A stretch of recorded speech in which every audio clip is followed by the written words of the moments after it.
Hello and welcome to Do You See What I See? I'm Yolanda Nava.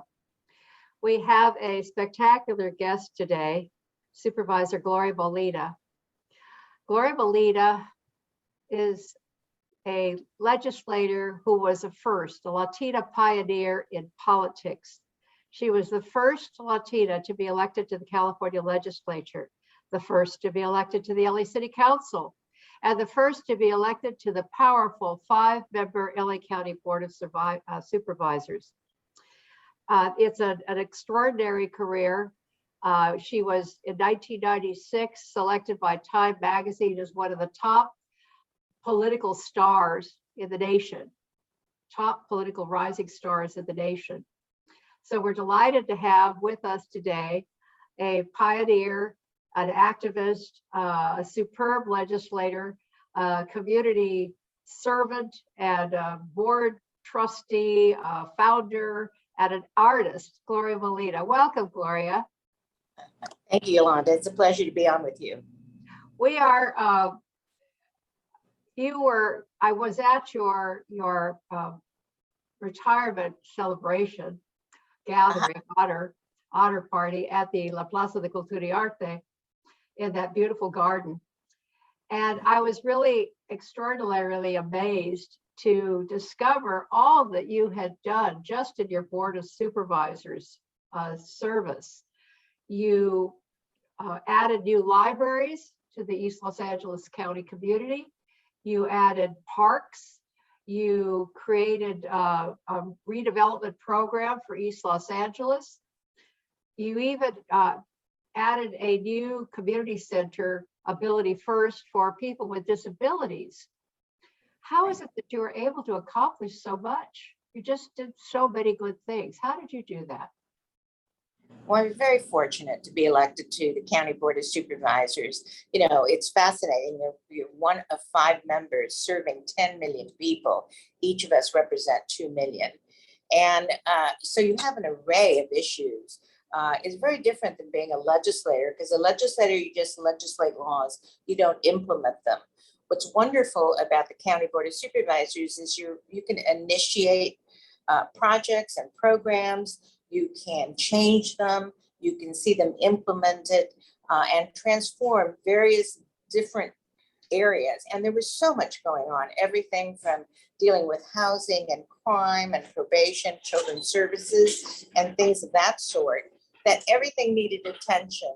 I, of course, had favorite things that I loved. I love parks, I love art, and I love libraries. So I wanted to make sure that every community had community centers, that people could participate and be involved with other neighbors and so on, and to come and meet on issues of the day. And I wanted to make sure that people had recreation areas, parks that were beautiful, and of course libraries, because that's an absolute resource for all of our families. I represented a highly Latino district, very, very densely populated, a lot of single moms, families, and so on. But anyway, it was a joy every single day getting the opportunity to do so very much in a district. And I love that part of it. And so it kept me busy. You work your 60 hours a week as normal. I had a wonderful staff. And you just, you develop a passion for doing these things. And it's so wonderful on the board because luckily you can amass the resources necessary. You need to be an advocate. You need to sometimes get into discussions and not get the votes you need with other colleagues. But most of the time we try to be very cooperative with one another and really try to meet the needs of the entire county. Before that, when it wasn't represented by a Latino or Latina, these basic resources of parks and libraries and community centers were not as significant in this district. For whatever reason, previous supervisors were not as attentive in these areas. And this is something that I had to upgrade before I started working on other issues like probation and children's services. But you have to have joy in it. You have to have the passion, because it is a lot of work, and you have to be prepared to be a staunch advocate and really care about wanting these things to make sure you can deliver to the community. What is it that made you go into politics in the first place? What is what? What is it that made you go into politics in the first place? Well, again, I've always, as a community activist, having been a part of the Chicano moratorium here and looking at all of the issues when I was attending East LA College, it was very clear that we didn't have the political representation. We weren't at the table making the decisions, whether it was in education, we had the school walkouts at the time. It was very clear that the only way we were going to have a voice on the issues and certainly the laws and the resources that we needed is to start getting more and more Latinos and Latinas elected to office. And that I found myself little by little just getting more information and being more clued in on politics. I don't like politics as a whole or politicians, but including myself sometimes the way we behave. But at the same time, it was the only way that we would have a voice. And certainly I've been involved in the whole Chicano movement, the Chicana feminist movement, and time again, we were finding that Latino families were not getting the resources that they needed. And of course, it all led to the political table. So that's what got me involved. And I started supporting and building my skill set. Had an opportunity to work on a Jimmy Carter campaign, work in the White House, and seeing that we were almost non-existent in Washington, D.C. at the time. I mean, totally non-existent. Very few Latinos in the Congress, no one in the Senate. Well, we did have one senator from New Mexico, but for the most part, we were non-existent. I know I needed to come back home and get involved. So that's what I started doing and starting helping, our community start advancing and moving into political circles, got involved in reapportionment issues. And then eventually, I had to run for office because we needed to get a Latina at the table as well. I mean, the men in our community were, again, had full manipulation of the system. And it took us a while to get their attention and get them to understand that, it's the entire family that needs to be represented. And a woman's voice is equally as important as a Latino voice at the table. So eventually it was a struggle in 1982 to get elected as the first Latina, but I was very fortunate. I had great support from so many people, including yourself at that time, that we really made history. And I've been followed, of course, by some of the most brilliant Latinas in the legislature, and I'm very proud of the work that they're doing and the work we've all done. Well, you were the first, and you led the pack, and you broke the mold, certainly, because as you say, I remember Tony Castro, when he was working for the Herald Examiner, referred to the men as the golden palomitos because they were trying to give the dedazo to who was going to get selected and elected, to be able to run for office. Those were challenging times, and what's interesting is that you were elected on the east side when they didn't have any women elected on the west side. One would have expected the reverse of that to have been true. So I was really proud of your campaign and the fact that, we had you as the first Latina representing us in the state and at the city level and also the County Board of Supervisors. I want to ask you, you're the oldest of 10 children. You grew up in East Los Angeles, on the east side of Los Angeles. You were the eldest of 10 children. Your parents were Mexicanos. What was it about growing up in that family that shaped you? Well, as being the oldest and being in a very traditional Mexican-American family, first generation, my mother and of course my dad as well, is that you had to set the example. And setting the example for my brothers and sisters, is that because they will follow your lead. And of course, being assigned responsibilities and duties at a very young age, at 5 years old, and at 7, I was translating for my parents at school. So I had to take on a lot of responsibilities as the oldest in a family that, was in the barrio and totally Spanish speaking, but working hard to make ends meet every single day. But really, I had a wonderful childhood, very supportive parents. And unfortunately, a little bit limited as to what we could accomplish. My father was just so very proud that I graduated from high school. And then his next vision for me is to become a secretary, to work in an office. And that was about the limit of his vision at that time. luckily, by the time my youngest sisters, who are twins, by the time they were ready, right out of high school, now it was essentially important that they go on to college. So they learned a lot along the way.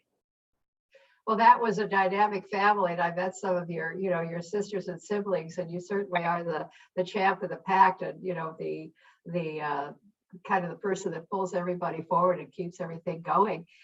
It's interesting. You made a comment after you retired, because you referred to this slightly before, you didn't often like yourself as a politician. And I remember you telling me after you retired that you were glad that you didn't have to be so tough and strong, to get things done. And I think you even said the word mean. You didn't like that aspect of the business. And I don't think people would realize that you have a very multifaceted personality. You were one of the few women who had babies in politics way back when. You had Valentina when you were a young woman. And the other dynamic that's so interesting about you is that you're an artist. You started quilting in your 20s. What led you to do that? Well, it's interesting. I was very, very fortunate to have my daughter when I was on the city council. And of course, spent a lot of time with that. But eventually, you work so hard, you're 10 hours a day, and you do have to sometimes be very mean because people are sexist, they're racist. It's not easy to convince them. And so you really have to put on almost this very political face, which really is not what my favorite things to do, but I needed to get things done. It was really essential. And so sometimes there was a lot of stress in the office and a lot of stress in the day. That coming home at that time, spending some time with my daughter, but I needed a quiet moment. So I always spent an hour or two and went to the creative side of myself and started quilting. And little by little, it was very rewarding. I mean, some people do different things to really calm down and relax and certainly remove all the stress of the day and going on for the next day of battle, as one says.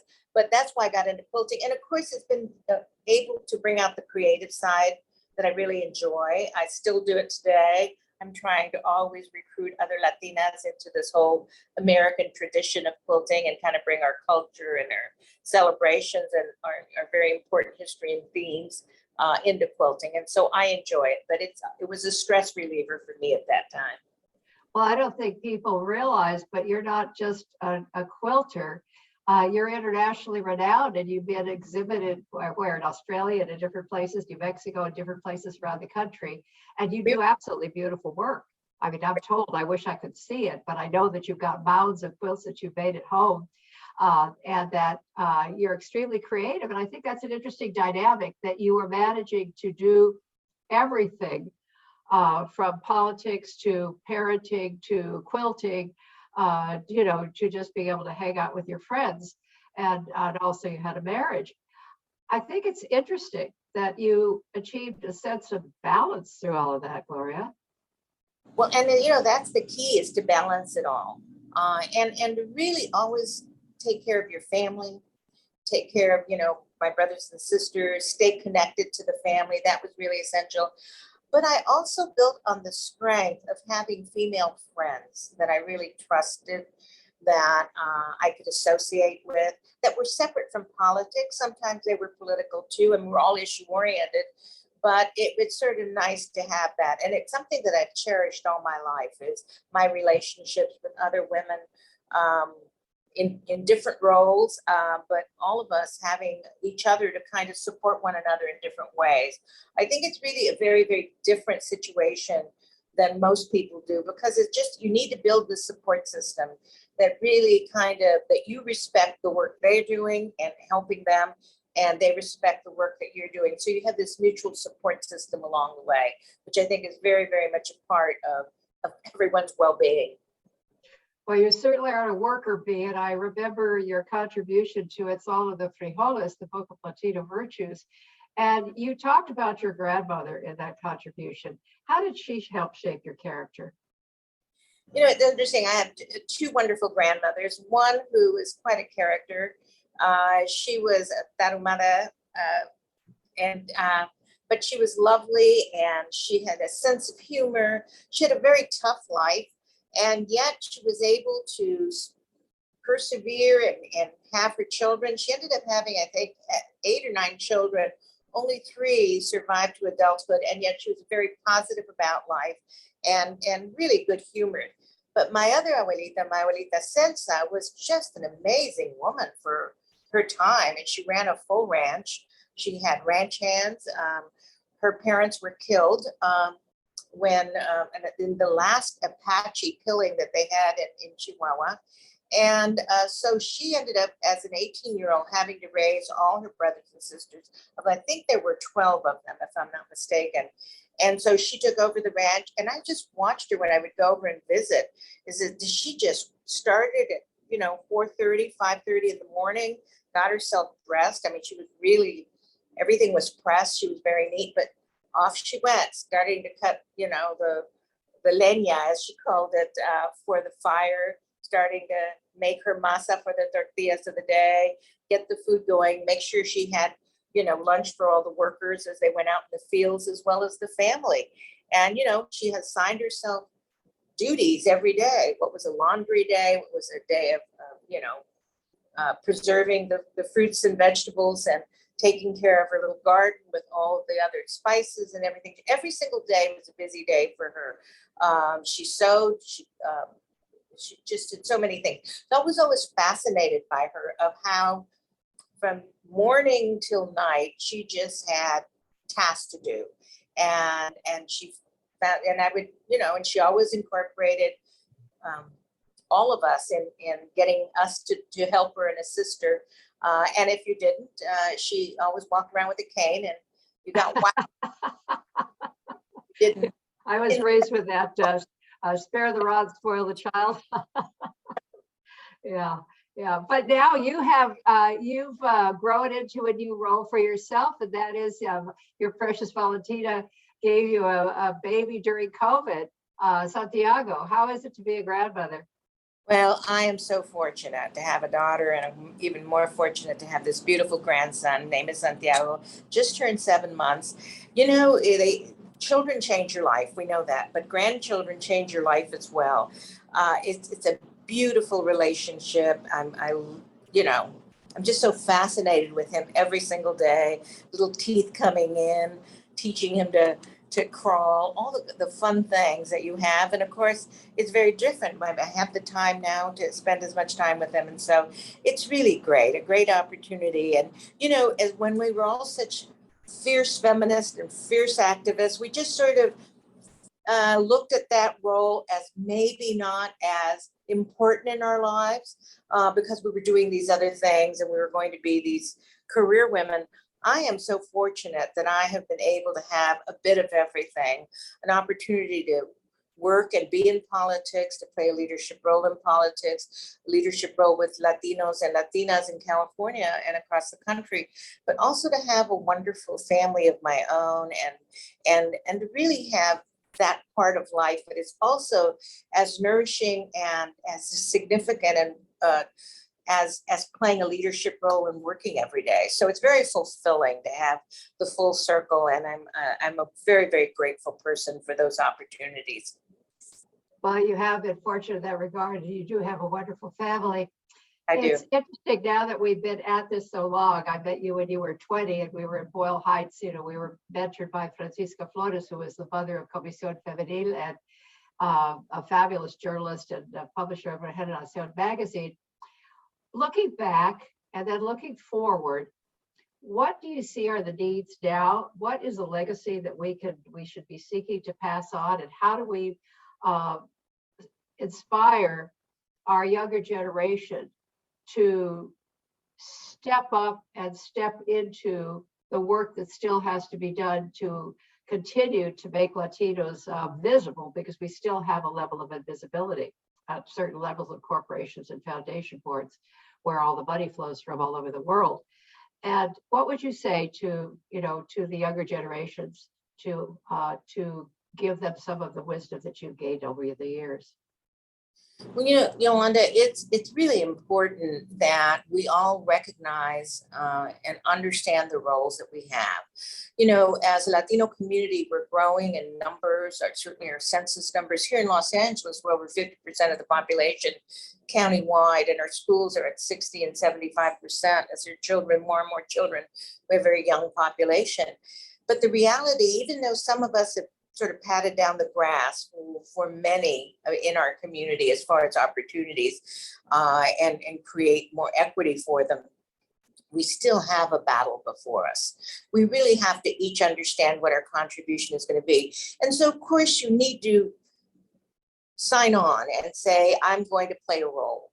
It doesn't necessarily mean in politics. It doesn't mean, in civic involvement necessarily.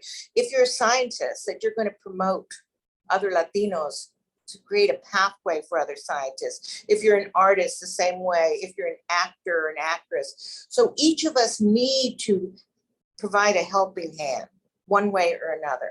But you do need to be prepared, because there's still resistance. There's still a lot of folks out there that really are not sure that we can carry out these roles effectively.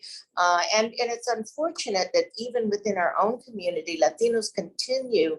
I talk to young women all the time that still have issues with sexism, with men still relegating them to roles, even though they're equally as qualified, have the same credentials.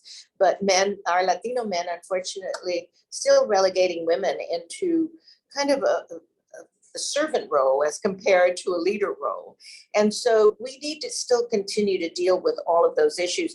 But I do think we need to be prepared, we need to persevere, and we need to be bold. We need to be bold in a way that we take our position, we're firm about our position, we're convinced about who we are and what we're doing. And we're willing to stand up and be firm about it and not just go along to get along. We've got too much work to do.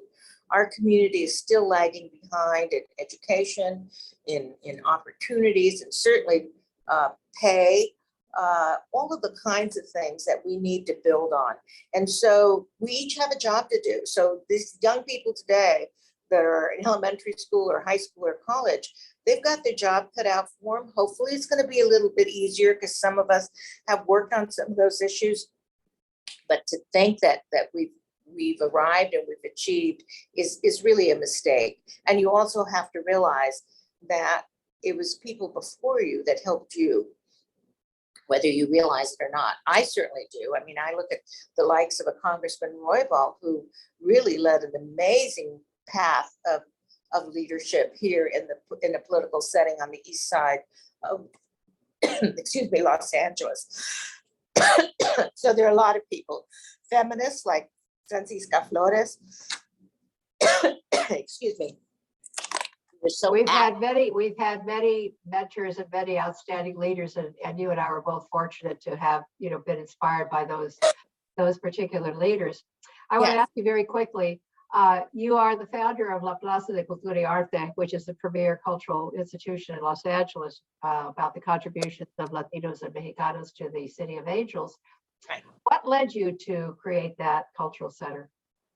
Well, so many of us. We know that Los Angeles was founded by Latinos, by the pobladores that were sent from Mexico to Los Angeles. And very frankly, every single city in this country has a founders museum. Los Angeles does not.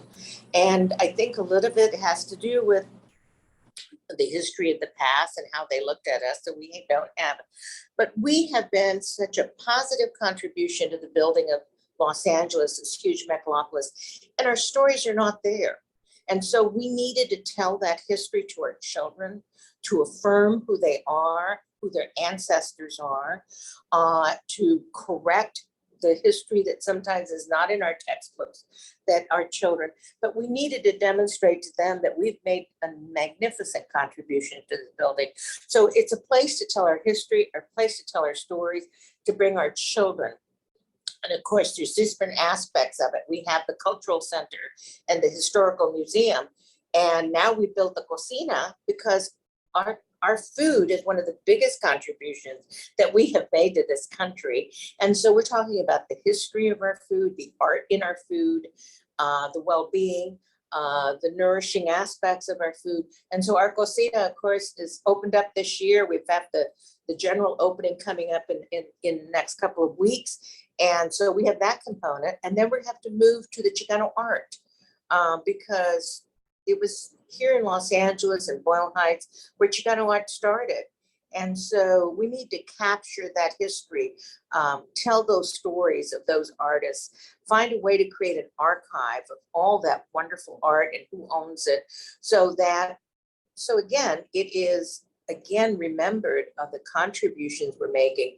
So La Plaza Cultura y Arte, and of course with the help of so many people, including yourself, we've always had this vision that we needed a place to tell our stories and to be part and to showcase who we are. And so now Plaza is all of that. And I think throughout LA, we are finding that people are really welcoming La Plaza, its programming, the kind of work that they're doing. Children are coming on a regular basis, field trips are set up. So it makes me tremendously proud. I know you are as well as joining me as one of the founders, because we now have a place for all of these things. And there's just, we have so much we still have to do, but we're going to do it. And I just love the idea. We didn't have that as children, a place to go and talk about our history, a place to interact with one another, a place to take our issues and have the dialogue and to showcase the great people that we have in academia and, in various leadership roles throughout this country. And so we want to showcase all of that because all of these contributions are very, very meaningful. Well, we have a very beautiful and a very rich and a very expansive culture. I know my life was changed when my mother took me to Mexico City at the age of 20. And I experienced the Museo de Antropología there and all the salons with the ancient, the Aztec, the Toltec, the Maya, the Olmec, all of these different cultures. And it's ongoing and it continues into the future. And my own feeling, I'm a history major, I think history is healing. And that's one of the things I love about the cultural arts and about La Plaza is because when we know who we are, when we know our history and our contributions, for example, the early Californios, the Mexicanos in California prevented California from becoming a slave state. Now we're not taught that in school.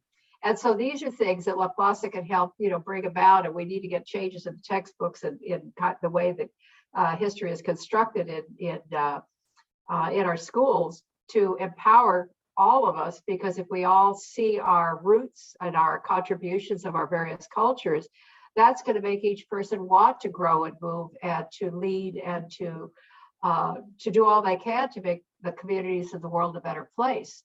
So that center is really important to the growth of, to the growth of the city and to the culture. Absolutely, absolutely. And they're not getting it in their schools. We're not seeing it on TV. It's just not there. So we need this place. We need to build on it. And so many things that regrettably textbooks didn't tell us about our indigenous roots and how advanced our people were and the kinds of things they did. And unfortunately, they just showed about the violence that the Aztecs and the Mayans and so on, and not about the kind of contributions, the kind of science, the kind of just the wealth of knowledge that they were building every single day. So I'm very proud of my community, and I'm proud of the work we're doing every single day. And I see so many wonderful young people really pulling together and working on this thing. So our future is going to be very bright, but we still have to understand and recognize that we still need to fight for it. We still need to be an advocate. We still need to be part of empowering our community. But I feel very good, very positive about who we are and what we're doing. 4 minutes. 4 minutes. Okay. This has been an amazing conversation, Gloria. I could spend probably 2 hours talking to you because there have been so many different aspects of your life and our overlapping experiences, the role of Francisco Flores in our life and shaping, Comisión Femenil and kind of pushing us out on the limb before we knew we had wings. And I think we need to do that for our younger generations. You certainly have been a fabulous and powerful role model for women and for men this in our communities and in this nation and across the extended Spanish-speaking world. So I want to thank you for joining us today and for all of the work and all of your contributions, your sense of vision. We're very grateful to you. Thank you so much for joining us. Yolanda, I want to thank you because you're really pioneer as well in so many arenas and areas. And the books that you write, the work that you're doing, and now these podcasts, Yolanda, you're an amazing woman. Oh, thank you. Well, we have a mutual admiration society, Gloria. I love you. Be well. Thank you. Thank you all for joining us. Thank you.